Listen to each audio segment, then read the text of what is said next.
de se mettre là. Moi, on est dans le stade Vélodrome. Et le stade Vélodrome, c'est quoi? C'est du bois, c'est un cercle, c'est 4 lettres, STAB. Ouais. Qu'est-ce que le stade? C'est quoi le stade? En fait, le stade, on est sur un vélodrome couvert sur piste de bois. On est l'un des rares vélodromes en France. Hein. Il y a le vélodrome de Paris, ça compte en Yvelines, qui est le vélodrome olympique, notamment. Mais au nord de Paris, on est le seul. On a un équipement vraiment quasiment unique.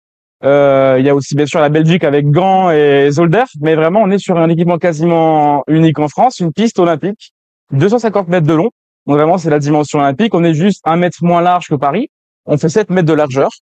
Mais en fait, on se caractérise parce qu'on est l'un des vélodromes les plus dynamiques d'Europe, voire même du monde. On a une vraie dynamique chez les jeunes. On a, nous, des créneaux Renardo, ados et sportifs de haut niveau. En fait, le Renardo, c'est le coureur qui va avoir 7-8 ans, qui va vraiment débuter la piste, qui va apprendre la technique avec les créneaux Renardo. Ils vont ensuite évoluer vers les créneaux ados. Actuellement, on a un groupe de 30 ados toutes les semaines qui vient au stade. Ok, donc vraiment, tout le monde peut venir au stade Vélodrome. Ouais, clairement, parce que là, il y a donc les ados ensuite et ensuite les sportifs de haut niveau, parce que nous, on a un partenariat avec la section sportive Van der Merch, la section cyclisme et triathlon. Donc, en général, la suite logique, c'est que les pistards, ils ensuite postulent au lycée Van der Merch pour effectuer leur cursus lycéen à Van der Merch et donc bénéficier de créneaux spécialisés, notamment en piste l'hiver. Et bien sûr, on a aussi toute une grosse dynamique master, parce que nous, on va organiser en STAB en 2024 et 2025 les championnats du monde master. C'est vraiment la compétition phare pour les coureurs master. Donc les masters, c'est quoi? C'est tous les coureurs de plus de 35 ans. Ils sont rangés en catégories master 1, 2, 3, 4, 5.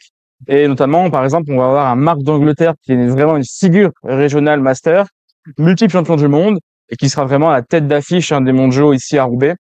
Et au-delà de ça, on a une vraie dynamique aussi grand public parce qu'on passe en moyenne 3000 baptêmes par an. Okay. Des gens vraiment de tous horizons, des novices complets comme déjà les spécialistes, qui viennent découvrir la piste. Nous, pour 20 €, on fournit tout matériel et encadrement avec 2 éducateurs spécialisés. Donc vraiment, voilà, on a un vélodrome pour tous, du plus bas niveau entre guillemets au plus haut niveau. Et après, on a une vraie dynamique événementielle en plus ici au stade.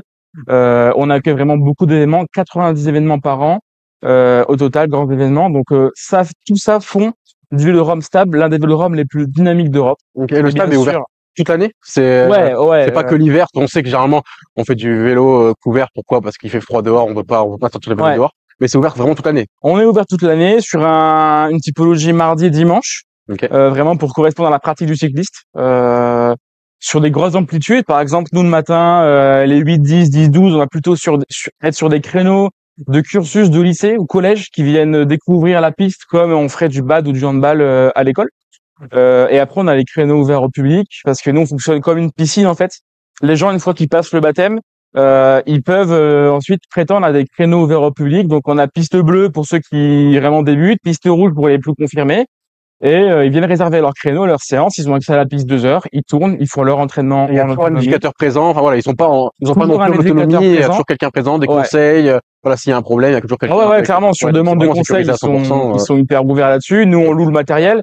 Pas besoin d'acheter un vélo de piste, ça peut vite devenir onéreux, surtout quand on découvre la discipline. Ok, vous louez également les vélos. On loue les vélos, ils sont juste là en bas. Donc même là sur les compétitions, là on est sur une compétition Cosfilis Graines de Pistard, qui est vraiment une partie prenante sur le dynamisme du stade. C'est la deuxième manche de Cosfilis, on est sur la fin de journée là, actuellement. Et ça fait vraiment pleinement partie du tout le dynamisme du stade. Là par exemple, les courses sont finies, mais on a une vraie volonté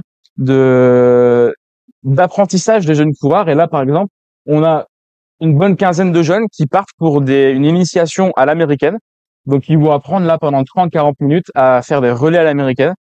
Et ça, c'est vraiment inclus dans l'écophilis. C'est hors course, mais ça montre vraiment tout ce qu'il faut au stade pour vraiment développer la pratique de la piste et mener les athlètes vers le plus haut niveau de cyclisme sur piste. Voilà. Ok, vraiment sympa. Et du coup, quand on parlait tout à l'heure du stade, on sait qu'il y a les JO 2024 qui arrivent en France. Je pense que la France en e-sport a un camp de base ici,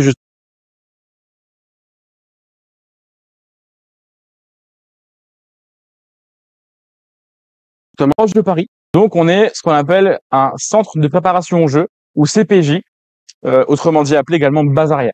Et notre position de base arrière ultra stratégique par rapport à Paris fait qu'on a beaucoup de demandes, et notamment l'équipe de France handisport qui sera présente en moyenne environ une semaine tous les mois de janvier à juillet pour préparer les Jeux Olympiques. qui fera un peu du stable, une sorte de petit camp de base, même si c'est pas le terme vraiment employé. Et on aura aussi l'équipe de France, par contre, elle, endurance et sprint valide, qui sera en préparation tout le mois de juillet des Jeux, parce qu'il faut savoir que le Vélodrome de Paris sera fermé au public un mois avant. Fatalement. Ouais. Donc l'équipe de France se rabat sur nous avec plaisir pendant un petit mois pour évoluer et peaufiner sa préparation avant de partir à Paris le 24 juillet. Voilà. Bah c'est top qu'on parle de